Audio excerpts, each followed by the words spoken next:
What's up, everybody? Welcome to another episode of the Two Worlds Podcast. I'm Jake, and with me, as always, is the Joey to my Chandler. It's Casey. What's up, buddy? How you doing? You know, doing okay. How you doing, bud? I'm all right. R.I.P. Matthew Perry. Yeah. So yeah, we have a doozy of an episode because there wasn't shit for news, and the United States Postal Service has failed us once again, not delivering Casey's comics. But that's okay. We'll still make it entertaining. Hopefully. But as always, Casey, Monday Night Football. Oh wait, I forgot the opening part. I'll do better next week.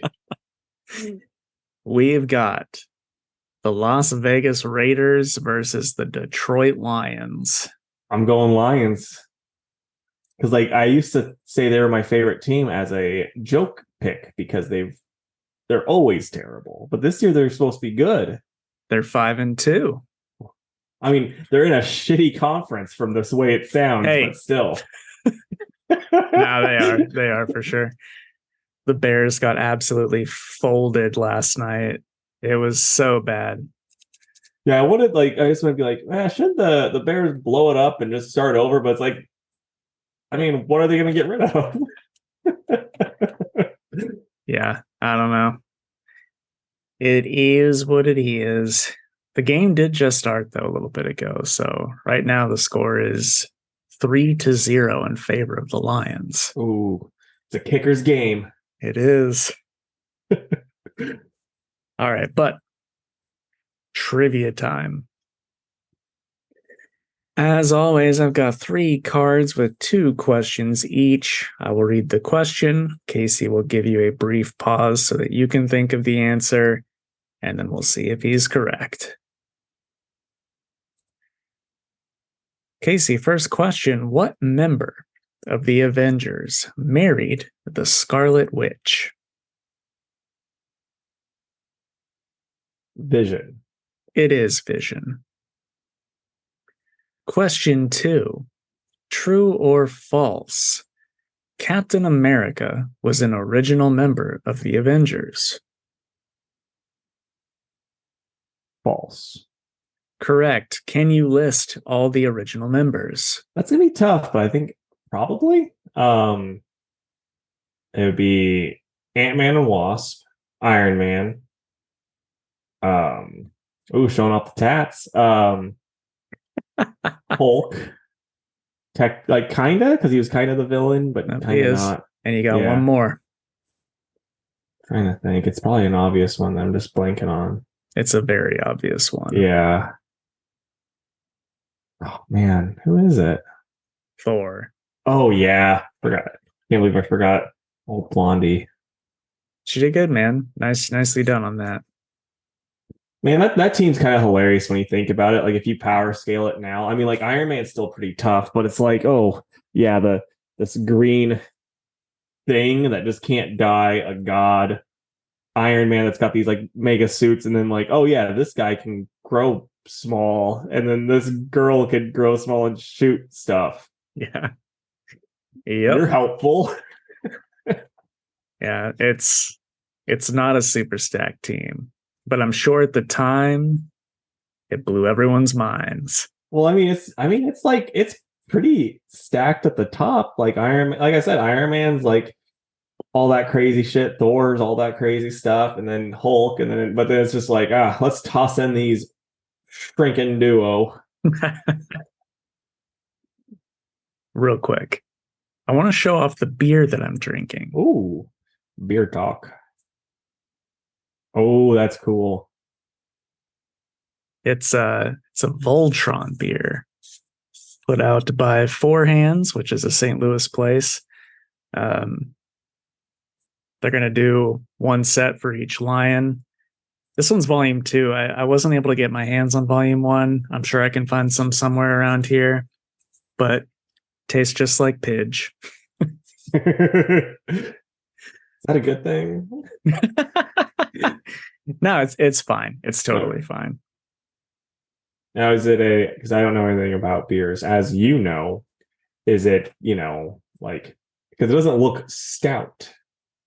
Is it like, No, more of like a it's IPA a type of thing? it's a fruited hazy IPA. I gotcha. Yeah, What is an IPA anyway? an India Pale Ale. It's very hoppy.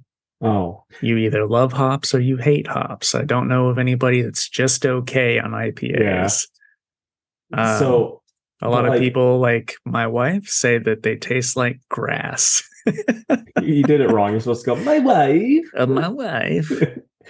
But I thought like the darker beers are supposed to be hoppy. Like a Guinness No, was like, those are like malty. oh, okay. Yeah, but I like some of those too, especially you usually drink those in the colder months, which we are vastly approaching. It Yeah, was I had to like turn my heater on. 37 this morning. Yeah. It was funny. Before I turned my heater on, I was like, well, I'm going to check my, filter because I've not messed with that since I haven't really had the heat on. And I went down to my basement and I found, how to get the thing all apart to get the filter out. The dude last time, I'll just show you on this, like on my notebook because I want to do it to a comic. He had, like, let's say, like it would be in, like, it's supposed to be in like this. He just kind of had it, like, he just kind of tried to shove it in there. It's like, oh, this will work. Like, well, it's kind of doing its job. Yeah, so I like, oh shoot, I started hitting delete. So yeah, I just like he had like extras in there, so I just plopped one of those in and I turned my Nice. heater on and I'm still like it's still like I think I put my heat at 60 and like, this is good enough for me. You know, not to I know we're supposed to be doing trivia and we've gone from beer to home talk, but the last time that I went and got some air filters for the shop, it was like a 3-pack for 20, and now it's pretty much 20 for one. Oh geez. Yeah, that's crazy. Like the Yeah. ones he got were like super flimsy. So I'm like, I'm not looking forward because I know I'm gonna buy like the better ones because like the ones he got literally it's like they're kind of like he might have got them in right and then like just the air Right. destroyed them. Yeah. I need to buy some of the things to cover up my windows. So I'm trying to save as much money as possible. I don't blame you. I do not blame you. All right, back to trivia. Question number 3. The heroine Echo suffers from what physical ailment? He is deaf. She is deaf, yes. Question 4. What is the name of the canine looking member of the royal family of the Inhumans? It is Lockjaw. It is Lockjaw. He's a good boy. Mm-hmm. He's the best part of the Inhumans. 100%. All right. Number 5. True or false? The Inhumans use the Terrigen mist to alter their physical makeup. I'm gonna be splitting hairs and say false because I think it's genetic makeup, not physical. The answer was true. Oh, okay. We are not Inhumans fans. Yeah. I mean, we're not. It's just we don't actively. I think read they're or watch. very boring. So I'm like not a fan. I just meant like I could be convinced with the right team to read it. I just haven't been thus far. Yeah. And question 6, the hardest one yet. The Maestro is a villainous future version of what Marvel superhero? Hawkeye. No. It's the Hulk. It is the Hulk. He has a beard. He does. Pretty jealous of that beard too. It's pretty glorious. It is very full, very flowy. But he has All no right. hair on his head, so I got him beat there. We decided, since of the lack of usual content, that we would grace you all with a Madlib. This one is called The Black Widow Strikes a Place. The shower.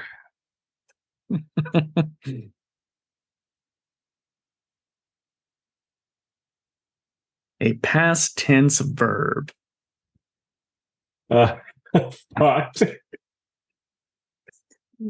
Remember when we started this podcast? We're like, we aren't cussing, and then like every once in a while, I'd have to like edit bleeps in, and then now it's just like, who gives a shit? Hey, we made it like 40, 50 episodes totally clean. Adjective.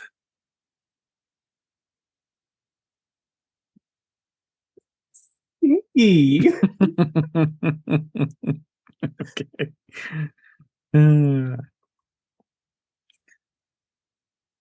A type of liquid. Come. Yep. A verb ending in ing.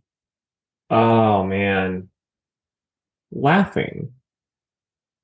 I just had a thought. How funny would it be if like our biggest fan, Preston, was like, Mom, you're gonna love this podcast. And like it's like, just listen to the newest one. And she's like, It's the episode after we dropped the clean. yeah.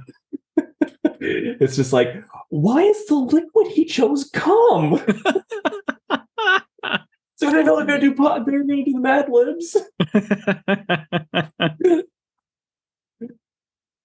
By the way, I got to see Preston on Friday. He Nice. came back to St. Louis and stopped in the shop with his dog Teddy. It was a joy. Nice. What type of dog? He is a Chihuahua. Oh, nice. He's a long-haired Chihuahua. He's got really long, soft fur and just big old ears. He's really cute. I didn't even know that was a thing that existed. Yeah. He's a good boy. Yeah. All right. A plural noun. Grasses. I think grass itself is a plural noun, but I like grasses more. Okay, I'm gonna put it down like you said it. Thank you. An exclamation.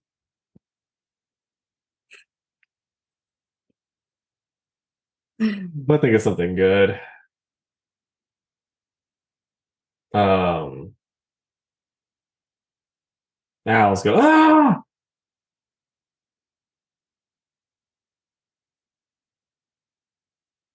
An article of clothing. Oof. Brazier.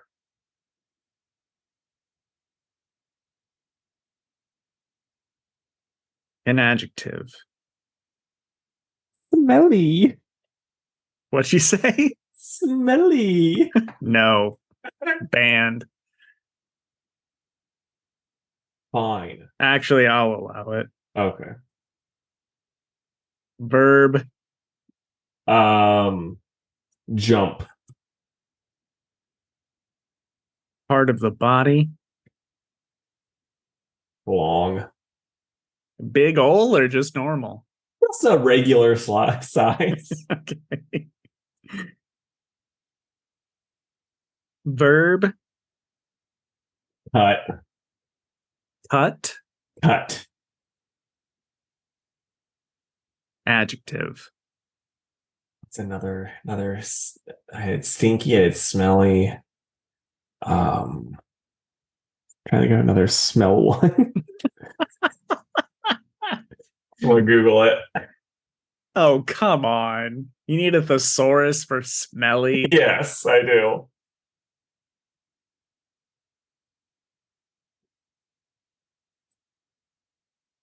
Great content. Here. Reeking.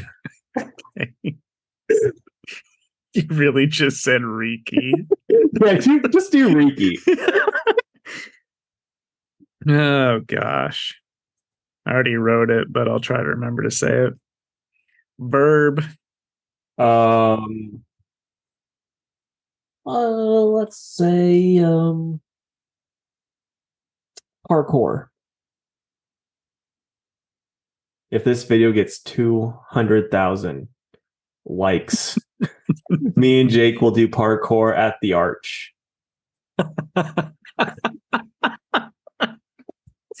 Oh gosh. Plural animal. Hydras.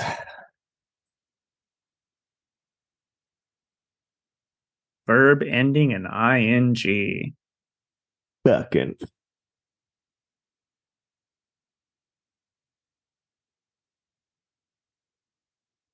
All right. The Black Widow strikes. Somewhere under a secret shield base in the shower, two spies fucked through a stinky old cum pipe. Once we're inside, we can install the laughing device and learn all of S.H.I.E.L.D.'s grasses, said the first spy. And they will never suspect it. Ah! Someone's behind me, and they've got me by my brassiere, cried the second spy. A woman's voice said, "Why are you smelly boys doing sneaking around down here?" The second spy tried to... I know, right? The second spy tried to jump his attacker, but she grabbed his schlong and flung him to the floor. When the first spy tried to cut, a reeky fist stopped him cold. Only then did the Black Widow turn on her flashlight to parkour her handiwork.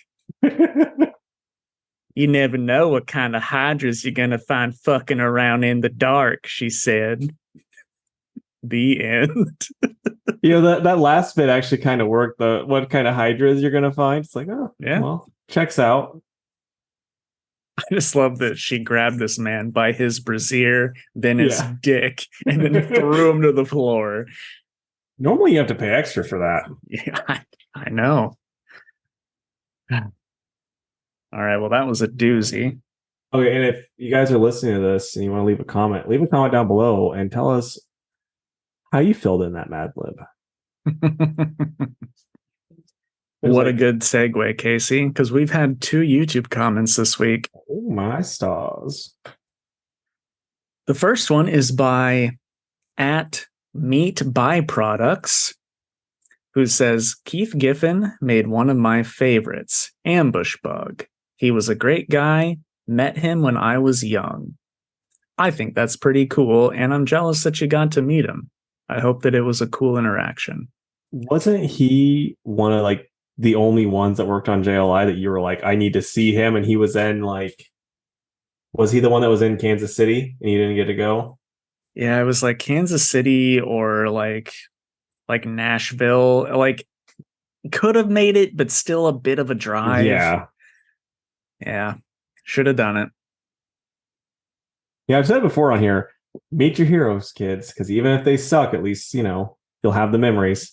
Yep. It's still a story. Yep. All right. And then next we've got our number one fan, Preston. He says, "Hey, homies, it's Preston." It's like, I showed my mom the podcast. She hates it. You guys mentioned that you had no idea what's going on in current X-Men canon. And if you ever want to get caught up on at least the mainline X-Men story, holla at your boy. Shit has gotten wild recently. Anyways, top 4 favorite iconic covers for me are, and I pulled them up. Oh, nice. So I will share my screen. Just really quick while you're sharing the screen, an idea that's popped in my head. We need to have Preston's X-Men corner where he just explains like a 3-minute explanation of what the hell's going on in X-Men right now. That is a very good idea. I like that. I don't know if we can afford them though. All right, first up, we've got Hellblazer number 225. That has to be Ali Bermejo cover or Yeah. something. That is very good. Some little bars in the way here. Next, we've got Green Lantern 49. I've I seen like that this one a one for lot. sure. He looks just batshit insane on that. Yeah. They when it would have been like Sinestro Corps, the Sinestro War stuff. They redid that cover with Hal with the Sinestro rings on instead. Like Nice. That's it still cool. looks pretty cool. Next up, we got House of Secrets 92, which is that guy's first appearance, old Swamp Thing. That's a Nice. very good Bernie Wrightson cover. Mm-hmm. And then finally, he says, and I quote, Spider Man 252 with the black suit lives rent free in my head. Fair enough. It's a very good cover. I was at an auction where that one sold for what I thought was way too much. Like it was because like two people both wanted it. So like it ended up going close to $400, I think. That is insane. Yeah. You could have bought like 3 of them for that much money. I think it didn't help that like they had gotten outbid on like all of Ms. Marvel like before I got there. Then when I got there, I snuck in and got Iron Fist's first appearance relatively cheap. And so then I think they were like, I'm getting something. I'm just gonna overpay by 300%. All right. Well, Preston and Meat Byproducts, we thank you greatly for chiming in. And now we'll move on to our news. There's not a lot. So I'll just say mine, and then Casey can go through all yours. I don't know if you saw this, Casey, but a gentleman claims that Matt Reeves stole his The Batman story from him and is suing Warner Brothers over it. So yeah, we'll see what happens. Saw that like a while back that happened, and I don't know if anything new came with the case or whatnot, but it's like just that he said that he is taking them to court for sure. And I'm thinking he must have some proof if he's like, no, we're going to court. So if it's the same guy that I had heard about like earlier, it's kind of a stretch. So I don't know. I mean, it's also like Matt Reeves' Batman is obviously based off of other comics, and it's also not even that much. There's not much original there, even though people are like, it's the best Batman ever. It's like, guys, it's really not. But so it's just like, yeah, I'm sure you could easily be like, oh, look at this thing that I made a long time ago. It fits in with this because I also stole from the same stuff Matt Reeves did. Yeah. I don't know. We'll see if anything comes from it. I'm going to venture a guess and say no, nothing comes of it. Yeah, at most he'll get like, 20 grand settled out of court or something, just so that they can be like, let's just end this because the lawyers will be more expensive than what we have to pay you. Yeah, I agree. Okay, so got some rumors and some actual news, but go with the actual news. Lionsgate is officially moving forward with the new Highlander movie starring Henry Cavill. So that's pretty cool. That's very cool. I like the original, and I really like Henry Cavill, so yeah, I'm on board for that. Should be fun. And plus, you love seeing Henry with a sword, so absolutely. Okay, and then rumors of a question series is in early development over at DC Warner Brothers. I could see it happening, but at the same time, I remember hearing rumors when like DC was like, "Let's make everything," and they would announce like the whole laundry list of shit. So I won't hold my breath for this, but I could very well see James Gunn watching Justice League Unlimited and liking the character and being like, yeah, let's make this. I would not be surprised if it were Montoya. I would be a little bit surprised because like my whole thought process going in is with it being James Gunn being like, oh, I watch Justice League Unlimited, and I think we could make this character that was in Justice League Unlimited with his own miniseries or something like that. Because I don't see the Denny O'Neil version making money like, in a TV show way. Like it's a more of a niche thing where like I see what you mean. However, DC has pushed Renee for like 15 years. Yeah, no, I get that. And I would be fine if Renee showed up in it and like even became Question at the end. I think that would be cool. Because like they did a very good job, in my opinion, of her taking over in the 52 when they did that. And I think it's kind of weird that they're like, Vic's just back now. Yeah. It's like, it kind of like, after reading 52, it kind of made me mad because like he had a very nice send off, and they're just like, now he's just back, and they're both questioned, even though Montoya's more a police officer more times than she's questioned, because I think writers forget about it. But yeah, I don't know. I mean, either way, I want to see it.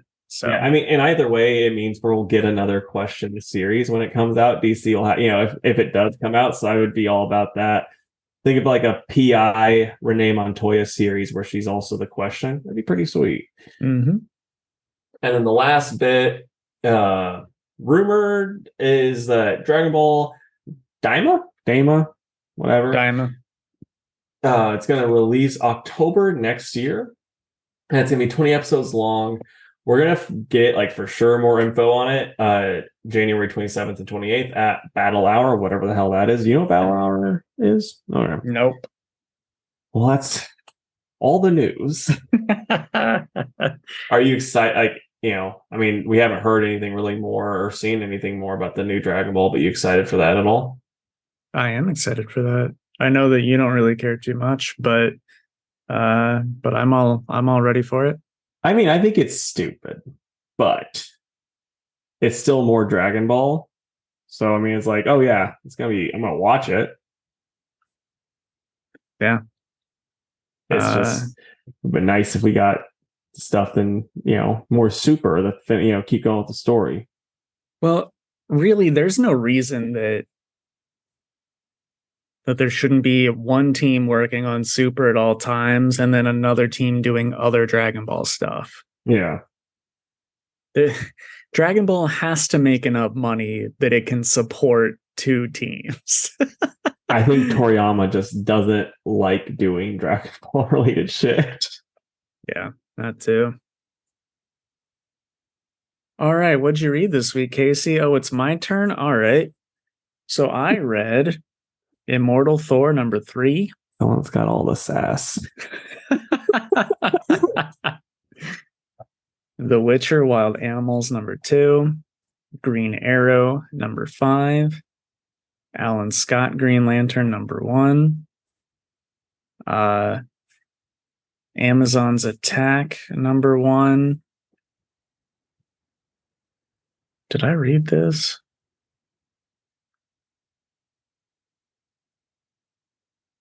Huh. I actually don't think I did read Action Comics. It's just sitting here in my pile. Oh. No, I definitely didn't read this. Okay, well, I didn't read Action Comics. Dude, I'm going to get a text from Philip Kennedy Johnson tonight. I'm so disappointed with both of us.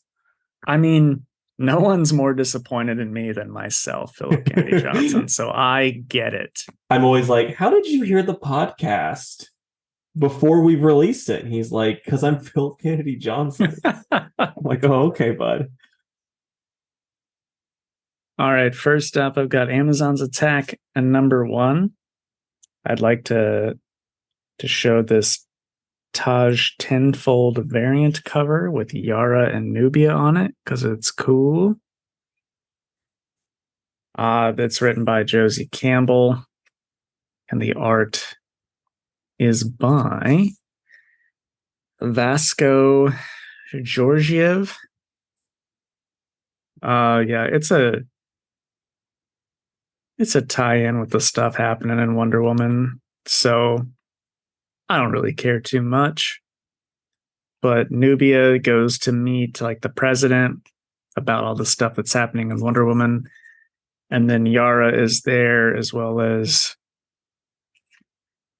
the queen or the leader of the Bana Migdal group of Amazons. And yeah, some shit goes down and Nubia gets thrown out of a building and someone swoops in just in the nick of time to save her. And spoiler alert, it's Mary Marvel. So Mary's going to be a part of this too.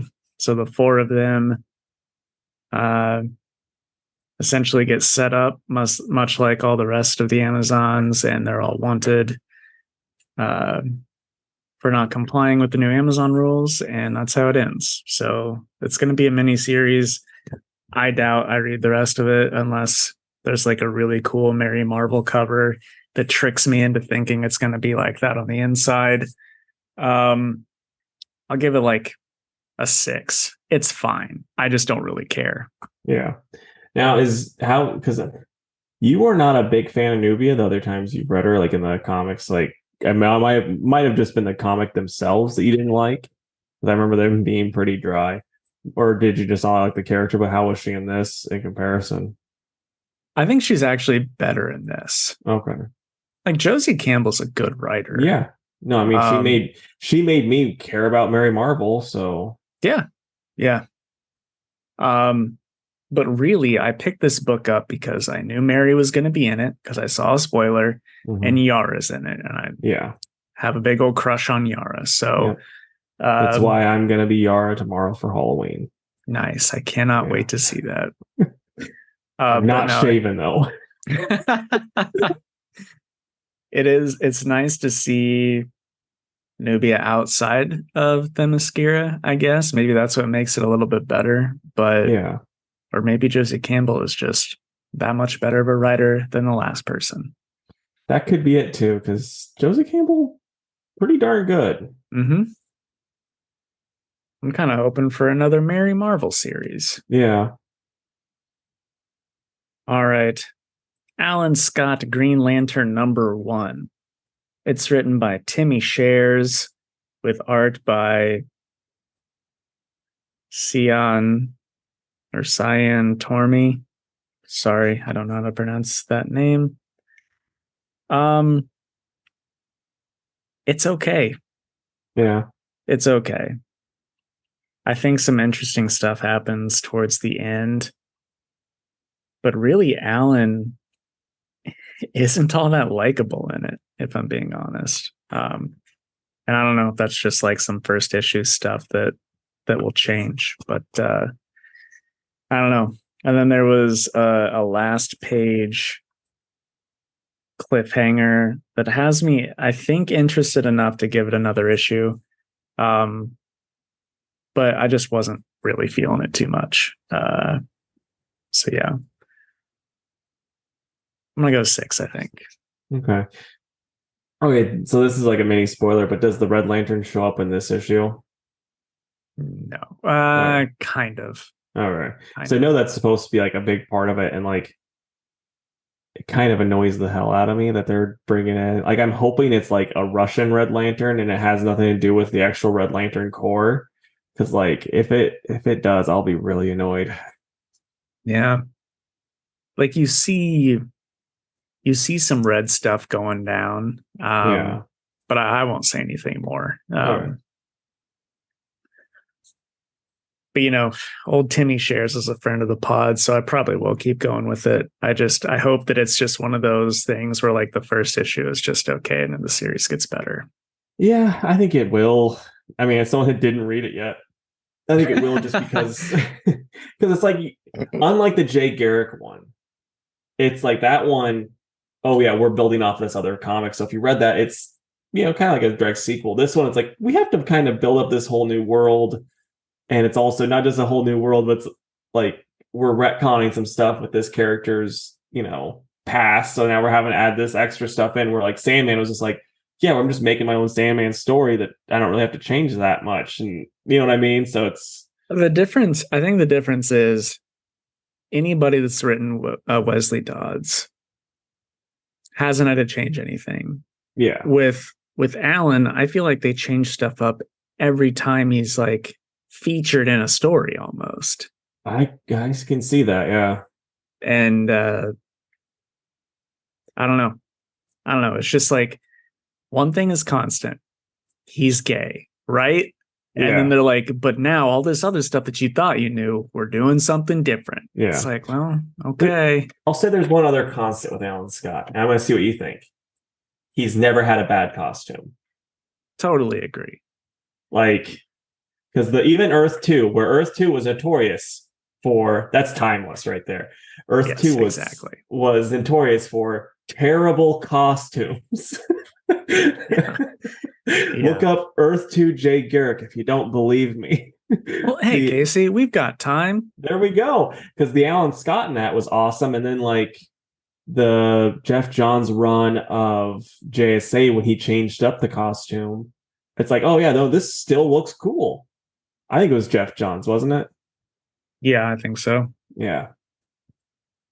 Because Jim Lee, if I remember right, did the designs for Earth 2. And it's like, I love Jim Lee, but his character designs aren't always my favorite. And oof, boy, that's rough. Yeah. I don't know.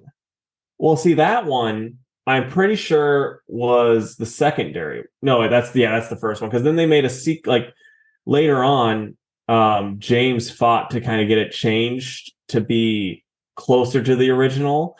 And then as soon as James left the book, they're like, yep, we're changing it back to the shitty one. Yeah. Yeah. Either way, it's not good. Yeah. Because it's like Jay Garrick is another one where it's like his costume, it's perfect. Like it's just straight up a perfect costume. And the tin helmet works no matter what era. Yeah, and if you really wanted to change the tin helmet and whatever, just make it a different era of military helmet. Yep. That's it. Yep. Slap some wings on it, it's good to go. Yeah. And since I think if I remember right, in New 52 Earth 2, it was he got his power from Hermes or whatever, and Hermes had that same helmet with the stuff. I'm like, oh, okay, they're gonna do the same helmet, and it's like, no, he's gonna look like a speed skater.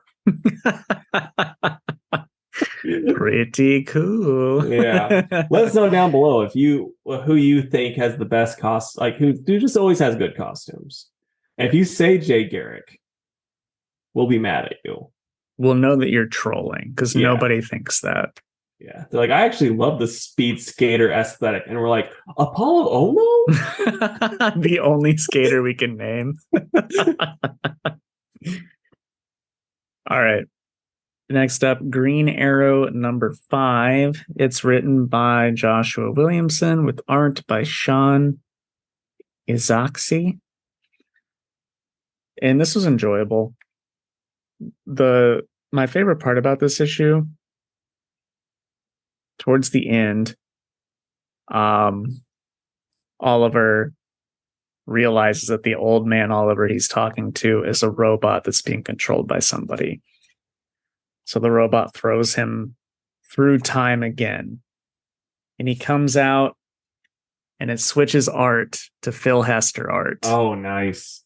And I love it because this is one of my favorite eras of comics. And let me see, there's a page where there's like, yeah. Just like all of the Green Arrows. And even the cover they had him do. That's awesome. So it's just good stuff. They're all trying to kill normal Ollie, and then he gets shot with a magic arrow and falls through another portal, and that's how it ends. So do you think they're going to be going the route of having like all of like the different famous Green Arrow artists or like doing styles similar to that? I would love that thing. Yeah, I would. That's the way it sounded. Yeah, hopefully they do. Because let's be real, nobody's going to complain about like that Jeff Lemire era. Well, Andrea Sorrentino, that's who it is. Like, give me another issue of that. Yeah. I think that's the first positive thing you've said about that book before. That's the only one, I think. Yeah. Now, have you got Scott on that book yet? I had him read the first issue and he loved Okay. it. So I got him a variant of the first issue just because I knew he would want that variant.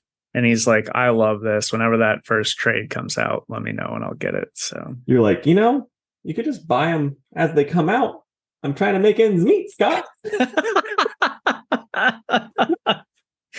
Yeah, that's definitely me. All right. Next up, we got The Witcher Wild Animals #2. It's by Bartosz Siztabor. I really need to figure out how to pronounce that. With art by Natalia Rarikina. I like this a lot, much like the first issue. Geralt gets taken to this place where like people and animals live together in like perfect harmony. It's almost creepy how harmonious it all is. And like always, people are trying to get Geralt to like kill like a person. And he's like, I'm not an assassin. I'm a monster hunter. I don't care who you want dead. I'm not going to do it. But unfortunately, they have a hostage that Geralt cares about. So he's like, all right, fine, I'll do it. Take me where I need to go. And it kind of just ends with Geralt having dinner with the person that he's supposed to kill. So we'll see how that goes next. But I really am liking it. And I know the next issue, the person that he's been sent to kill is like, I've got a monster problem. I really need help with this. I think he's going to have to kill a monster, may or may not, but probably won't kill this guy because he'll find a way out of it. And then, save the hostage. But whether or not it is, what's the word I'm looking for, where you can easily see what's coming. Obvious. Yes. Whether or not it's an obvious story, I'm still enjoying it. So now, is that something that happens in the games? Because I know the games are kind of like choose your own adventure-y, aren't they? Okay, and so like, does that happen where you're like, oh yeah, you can kill this guy, or you can do the harder job, and yep, actually, okay, cool. Yep. Except a lot of the choices in the games, at least with number 3, which I'm most familiar with, there's pros and cons to both choices.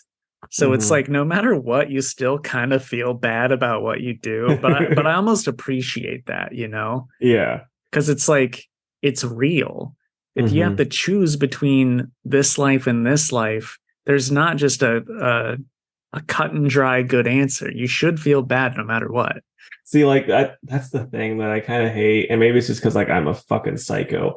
But whenever I play those games where it's like, oh, you can do what you want, whether you want to be evil or bad, I'm like, I must be a good guy. Then I'm like, as soon as like I get like a minor inconvenience, it's like I'm just gonna fucking kill everyone. Yeah. No, And I you're totally like, dude, I get know that. I've played D&D with you. I know how you are. Yeah.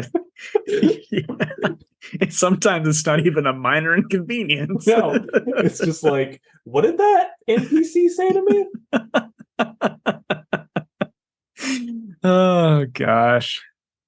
Oh, that reminds me. I saw this thing. I was gonna send it to you on Instagram, but it's like when my D&D crew just really like this random NPC I made, and they keep asking backstories, and it's the have you seen like the Pete, I'm Pete, like they made fun of the Ken song on SNL. Well, it's that fucking Pete strung out dude that everyone like all women like for some reason. He was on SNL. He dated Kim Kardashian for a minute. Oh, Davidson? Yeah. It's him, and he's like, there's a part where he goes, I'm Pete. I like drugs. I'm on drugs. And it's like it's just that part with the thing. Oh, that is perfect. Yeah, I'm gonna give that a 9. I forgot to give it a rating. Right on. Okay. One other thing about choosing stuff in video games, most of the time, like I almost always pick the good side too. But with The Witcher, it's like, I won't kill anybody that doesn't deserve it. But then all the people are so shitty. It's like, well, maybe the monster should be hiring me to kill these people. Dude, on Knights of the Old Republic, I was so fucking evil on that game. It went past the red and just went black. Yep. That game's amazing because even your most good side followers will start to turn if you do. So it was always fun to change them completely. Well, the first one, it wasn't because that cat lady was like, hey, I'm not going to do this. And then I'm like, fine. And I just killed her. Yeah. Well, man, those were treasures of a game, man. I can't wait for that remake to come out. Boy, it's going to be like, hey, if you want to turn your friends to the light or dark side, pay $14.99. EA's just sitting there like, yeah, do it. I don't think EA is going to be doing it though. I don't think they have exclusives anymore. Okay, that's good. Yeah. It's that Battlefront. Just it still makes me sad to this day. Yeah, I know. Which is a shame because it's not a bad game.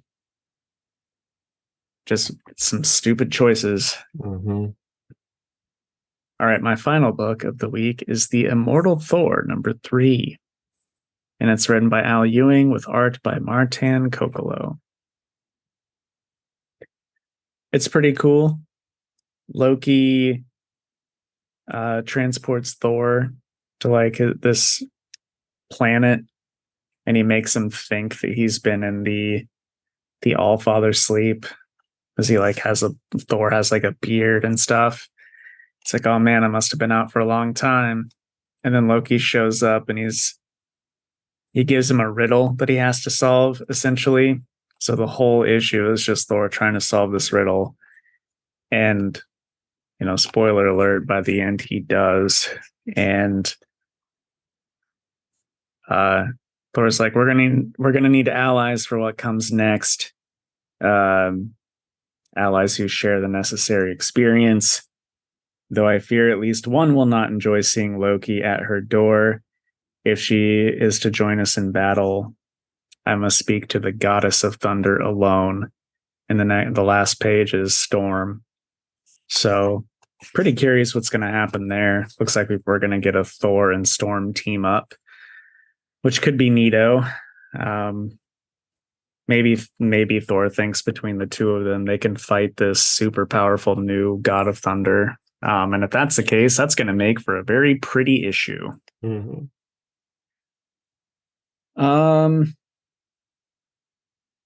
probably give that one a 9 too. It's probably my pick of the week. It was one of the better ones that I read this week. Nice, dude. Yeah. Well, what are you excited about in the coming weeks that I'll get to read next Wednesday? I know, right? I'm going to go with Sacrificers #4. There's a new Red Sonja mini called Savage Red Sonja. And then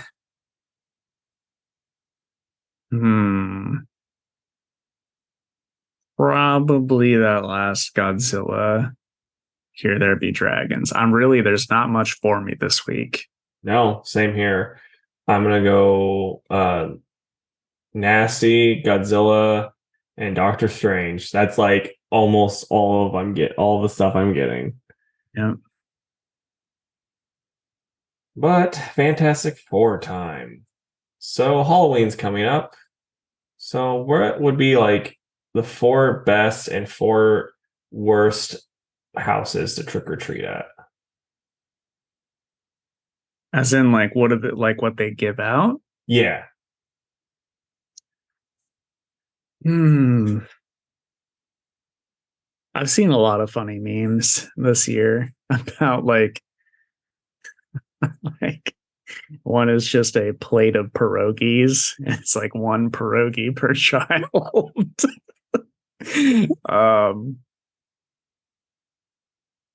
I feel like some of the best ones, and my grandparents did this for a couple years. They would get like the full size candy bars, which I mean, come on, if you're a kid and you go and get a full size candy bar, that's like the house, right? Yeah, my mom does that, and Your mom's a saint. she does that, and she gets like different drinks also, and bunch of stuff. Nice. I don't know that I've ever been to a house that did drinks. That's pretty interesting, Yeah. though. I mean, for me, this is just like a personal thing, but any house that did chocolate, just because I'm like, dude, if I'm gonna get candy, I want chocolate. Uh, just not big on like sour candies or stuff like Yeah. that. Okay, I'm And saying also comic book, like who would have the best, like what superheroes or supervillains would have the best house to go to? oh, that's what you Not just mean. our favorites. Okay, my bad. Let me shout out one thing though, Okay. and this is the true best answer for real life. Friend of the pod, Dan, he always comes into the shop and picks up the extra free comic book day books and free comic fest Halloween comic fest books, and that's what he gives out at his house every year to That's kids is awesome. comics. So Dan is doing the Lord's work. um I don't know. I don't know what trick-or-treating would be like in Smallville, but I almost feel like the Kent household would be an okay place to go. See, It might be something weird, but I like memorable. I picture them being like they'd be on my worst list because it's like they're giving out popcorn balls. I kind of forgot about popcorn balls or like apples. Yeah, and not even the Okay. good kind with razor blades in it, just the regular apple. Okay, well, you've convinced me that I'm wrong. Um,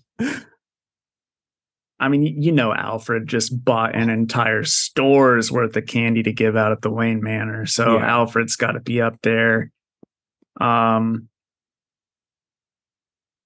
like Ralph and Sue, I imagine, went all out. Mm-hmm.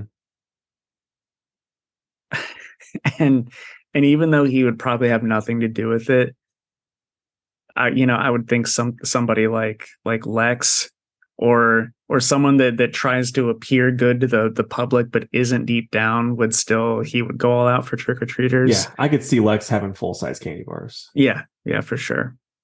But he wouldn't be there handing them out. It's just No. this is Lex's house. He would hand out maybe like 4 or 5 for like, the pictures. Yeah, the first 4 that show up. Mm-hmm.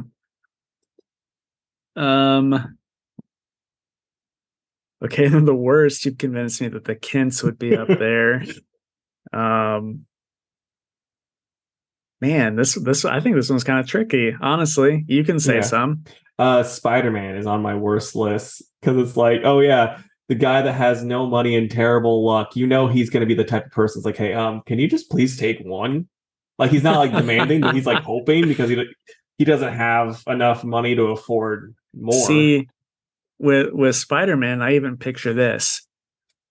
There's a knock on the door. Someone rings the doorbell. He opens it. There's kids standing there, and he's like, "Crap, I forgot." Yeah, and he goes and gets like a can of creamed corn or something like that. Get right? some like takeout sauces. Yes, some saltines. Like that's what I picture him. One of the best ones I was thinking of would be Ben Grimm. Yeah, I could see that. But then also like he could be the worst too because like he's a monster, so kids might get mad, might be freaked out. Then that would make him mad, and just it doesn't end well. Yeah, for sure. The Hulk would be on the worst list for sure. He wouldn't even know what's going on. Yeah. He just end up like beating the shit out of some small child that he sees because he doesn't Who's know dressed up like Dr. Doom or something. Dr. Doom is on my list of worst ones. Like if you get to Latvia and you're like, or Latveria, not Latvia. That's a real place. Yeah. And you get there and you bang on his palace doors and he's just like, what's an American doing here?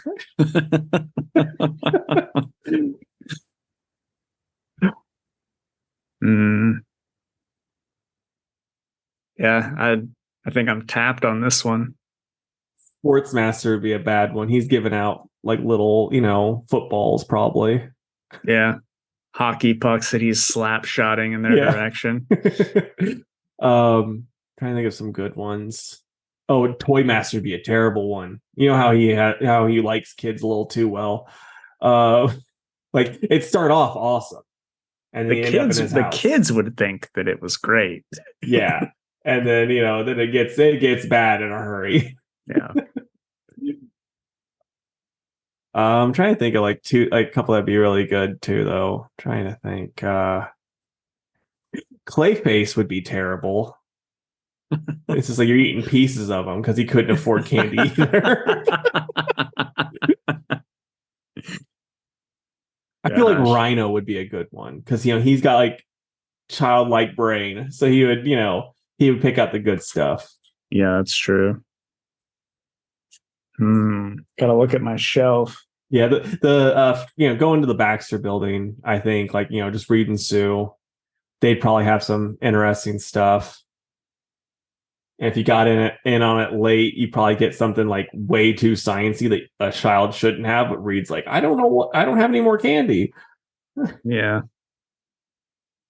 Oh, Condiment King would be a terrible one, right? Yeah. Probably about as good as Spider-Man. You're just getting the packs of ketchup. Yeah.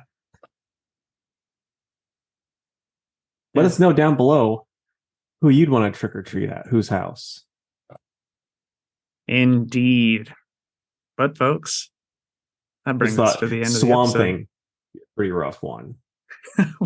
where do kids go to knock on his door? The swamp. And then another one, John Constantine. His would be pretty great if you smoke cigarettes, but otherwise it'd be pretty rough. Yeah, it's just one cigarette per child. Yeah. All right, guys. On to our closing plugs. Head on over to facebook.com/TrueWorldsPodcast and give the page a like. You can also follow us on the Twitter, the X, at 2_worlds_PC, and on Instagram at 2worldspod. You can email us at 2worldspodcast@gmail.com. And if you would, head over to the YouTube channel. We're 2 Worlds Podcast on YouTube and subscribe. Let us know down below all the things I've said throughout the podcast and just, tell us if you let your mom listen to this and if she likes it. If she's like, boy, that Madlib, I would have gone harder into the cum personally. All right, guys, we'd love to stay in chat, but we have to go get an apartment together. So we'll catch you next time. Bye, guys. The chicken duck already. Bye.